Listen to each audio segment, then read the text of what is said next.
প্রথমে একটি পাত্রে 1 লিটার দুধ কেটে নিলাম।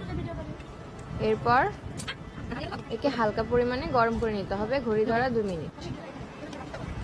এরপর 2 চামচ ভিনেগার দিয়ে দুধটাকে ফেটিয়ে নিতে হবে। সুন্দর করে একটি ছেঁকনি দিয়ে ছেঁকে নিতে হবে। তারপর একটি সুন্দর নরম কাপড় দিয়ে এটাকে বেঁধে রাখতে হবে।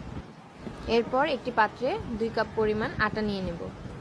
এরপর এতে লবণ পরিমাণ মতো, চিনি দিয়ে নেব পরিমাণ মতো। এরপর এতে গুলিয়ে রাখা ইস্ট দিয়ে দিলাম।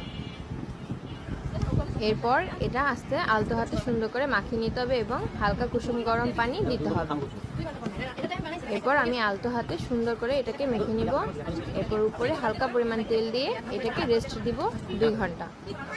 সুন্দর করে মেখে ঢাকনা দিয়ে ঢেকে এটাকে গরম করার জন্য একটি তৈলা দিয়ে এরপরে আমি মাংস রেডি করে নিলাম। এরপর মায়োনিজ বানানোর জন্য 2টি ডিমের সাদা অংশ নিব। এরপর আমরা মায়োনিজ রুটি পিৎজার যে ডোটা সেটাকে রেডি করে নিব। একটি ফ্রাই প্যানে অল্প একটু তেল দিয়ে এটাকে ভালো করে মেখে নিব। পিৎজার জন্য যে আটাটা তৈরি করেছি তারপর এটাকে এর উপরে সুন্দর করে হাত দিয়ে রুটির মতো একটি শেপ দিয়ে দিব। আলতো হাতে সুন্দর করে করতে হবে জিনিসটা। এরপর আমরা টমেটো সস মায়োনিজ দিয়ে এটাকে ফিলিং করে নেব। এরপর ধীরে ধীরে করে যে প্রসেসিংগুলো করতে হবে, প্রথমে মাংস, গরুর মাংস বা মুরগির মাংস একটা দিলেই হলো। আমরা রেডি করে রেখেছিলাম আগে গরুর মাংস, সেটা আমরা প্রথমে দিয়ে দিব এর উপরে মায়োনিজ এবং সসের উপর।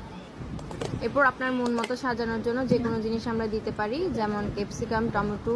আমার কাছে ক্যাপসিকাম ছিল তাই আমি ক্যাপসিকাম দিয়ে সুন্দর করে জিনিসটাকে ডেকোরেশন করে নিয়েছি। এরপর আমরা ক্যাপসিকামগুলো দিয়ে দিলাম। আমার কাছে 2 কালারের ক্যাপসিকাম ছিল তাই আমি 2 কালারের ক্যাপসিকাম দিয়েছি। এরপর গোল করে রাখা পেঁয়াজ কেটে রেখেছিলাম সেগুলো দিয়ে দিলাম এর উপর দিয়ে। এরপর হালকা টমেটো সস উপর দিয়ে দিলাম সুন্দরের জন্য। এরপর লাস্টে আমরা যতটুকু যার পরিমাণ মতো ইচ্ছে মতো চিজ দিয়ে নিতে পারি। আমার মন মতো চিজটি বানিয়েছিলাম, সেভাবে চিজটি দিয়ে পিৎজাটাকে বানিয়ে নিলাম। এই যে আমার রেডি পিৎজা। এটাকে 40 মিনিটের মতো চুলায় বেক করলেই হয়ে যাবে। দেখেন আমার চিজটি কত সুন্দর হয়েছে, পিৎজাটি খুব সুন্দর হয়েছে। এরপর আপনারা বাসায় ট্রাই করে দেখবেন।